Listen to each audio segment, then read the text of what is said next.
Welcome back to the Hennisphere, everyone. I am here at Six Flags Fiesta, Texas for the 41st week in a row to show you updates around the park. You can see Boomerang going right here in the background of this show, Dance Parade. And I actually noticed that the park manager, Robert Bustle, was standing right there watching the show.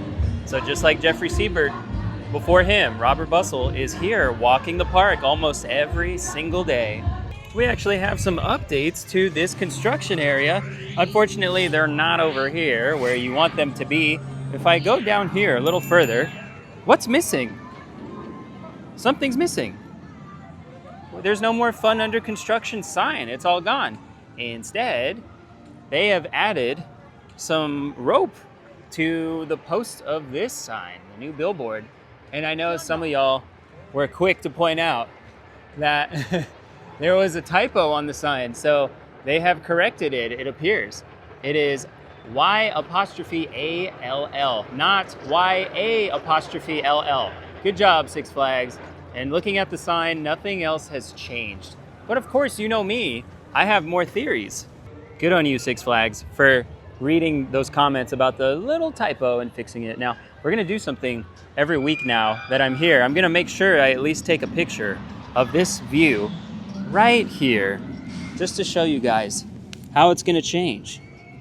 So from now on, I'm definitely gonna film like this, just for a little bit, so, I don't know, look at the progress. It's like that scene in Men in Black where Will Smith is just staring, thinking while sitting. Yeah, that's this area for probably the next year.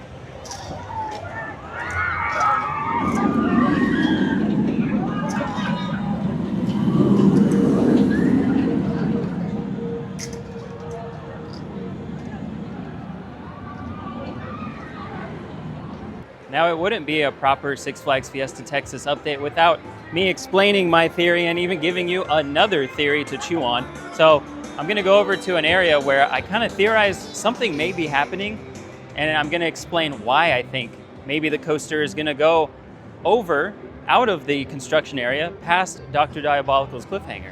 Now, this is the exact area that Jeffrey was talking about. He said he would like to see some sort of theater or dark ride, some sort of show building eventually be put here, but I just find it weird that he would mention that now. If this is like a 5-year to 10-year development area, why mention it now? He was very emphatic about this structure right here being built up high so that something could go underneath it.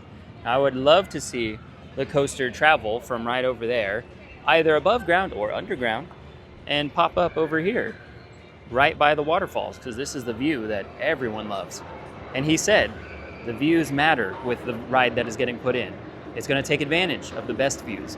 Now, the other theory that has started to pop up is the idea that Jeffrey Siebert really wants to expand this ride, Iron Rattler, because he, and a lot of people agree with this, feel that it's a little short. It used to have a finale. It used to be a lot longer of a ride. And when they converted it, a lot of the length was taken away. So how does that relate to any of the current theories? Well, I'll explain. There are 2 things mentioned in that teaser phone call. One of them is majestic wildlife. Iron Rattler is themed to a snake. There's a snake at the entrance, there's a snake on the train, there are snakes in the queue line. There's your wildlife.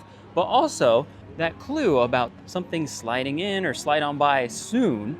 Well, snakes slither. You could say they slide.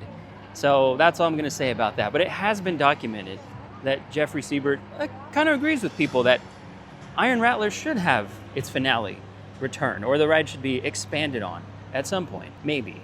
Now, here is the opposite side of that area that could be used someday for a dark ride or indoor section of some other ride or theater. And guess what? It's something that we know is closing. We don't know when, but Bubba's Cafe is going to be lumped into that plot of land used for whatever is going there. So if it's going to happen, I guess it's going to be soon, because this apparently is closing this year. That's what they said at the FT92 event last year. I forget if that was June, July, August, whenever, but they said that this restaurant is going to be disappearing. I believe the area where Cliffhanger is right now, going through the track section, that's going to be developed way sooner than 5 or 10 years.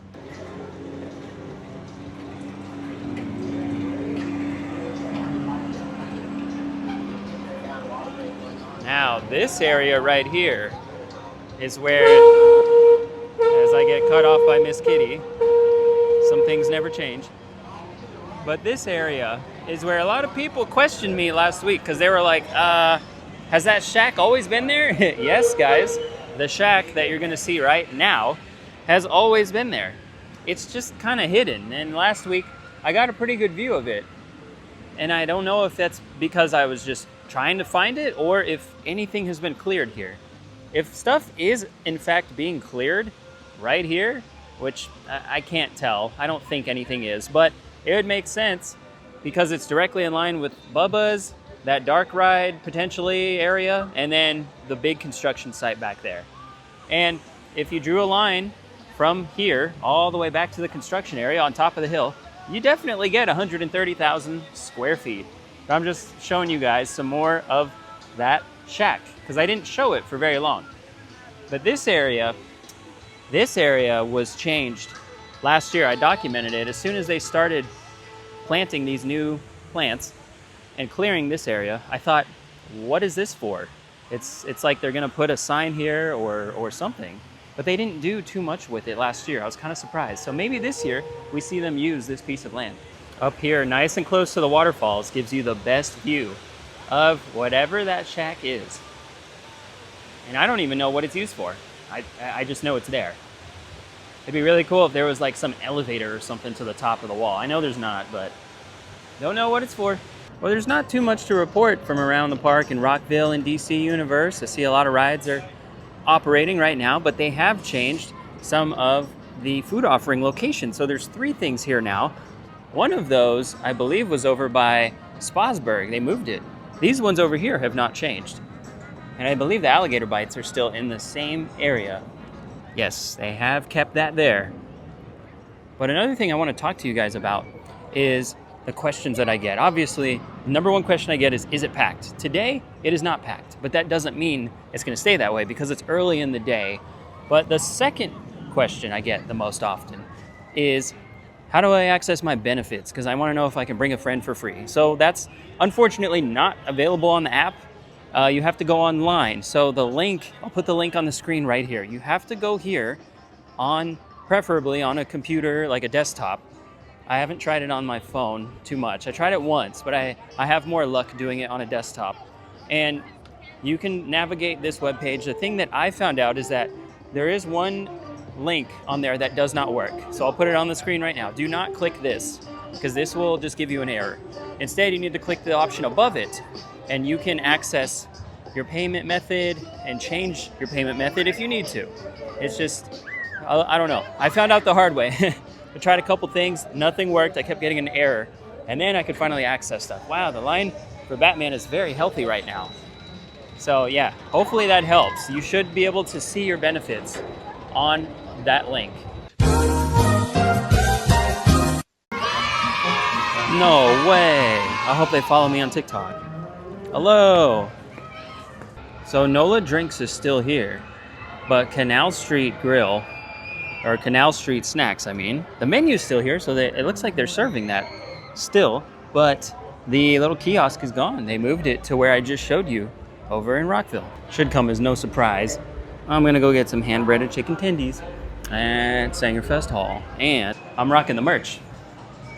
Well, we got one of those new menu items, the fried potatoes, and the paper cup policy really does come in clutch. I really enjoy using it, but I found out that the big pretzels up there, here's a clip from last week, those are an entree, so you cannot get that as a side. And what's cool is that pretzel is on the t-shirt. That's what this thing is right here.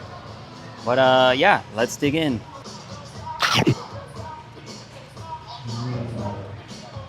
You know what? I've never actually been in here on a vlog. It's time we go in here.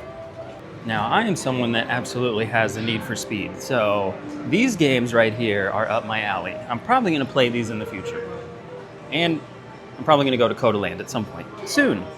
Well, the music changes every once in a while here at the park. So for Mardi Gras, I know they have a different playlist, you know, than Fright Fest and for Holiday in the Park. And they actually had Taylor Swift playing at Sangerfest Hall. So thank you, Travis Kelce, for helping us out here with the music. Now, the final part of that theory I was talking about today, where something may go underground, is supported by evidence of a mine or a cave. I think there's going to be a lot of digging. Surprisingly, it sounds a lot like the teasing going on at Silver Dollar City, because that is also in a cave. And Six Flags posted this teaser on Instagram and Facebook of kind of a drone shot of the plot of land, and it sounded like wind howling, like at the edge of a cave or a tunnel. So I know people at the last ACE event here said that Jeffrey Siebert confirmed there's not going to be a show building or an enclosed section, but that doesn't mean there's not a tunnel, because a tunnel could be totally different. So yeah, also supporting that is, remember I called the depression in the ground like they were digging for something? Maybe that's the entrance to some sort of tunnel. I don't know. That's really far-fetched, but I would love to see multiple tunnels on this ride. So I'm gonna have to wrap things up now, because again, my schedule has changed at work, but it should work out for the opening of Barracuda Strike, which is coming very soon. You don't want to miss that on the channel. It's happening in less than 2 weeks. I can't believe it. And of course, I'm going to be bringing you updates from right here at Six Flags Fiesta, Texas for the foreseeable future until the 2027 ride opens at a minimum. And you'll see rides like the water rides, Bugs Bunnies and Gully Washer returning some point this spring. So stay tuned for that. But if you learned nothing in this video, just remember these 3 things. No good deed goes unpunished. Subscribe to me on YouTube, because we're hitting 100,000 subscribers potentially by the time this video is uploaded. And when you're feeling stuck in life, like our favorite ride operators here at Six Flags Fiesta, Texas always say, when we're done with the ride, push down, pull up. That was another day in the Hennisphere.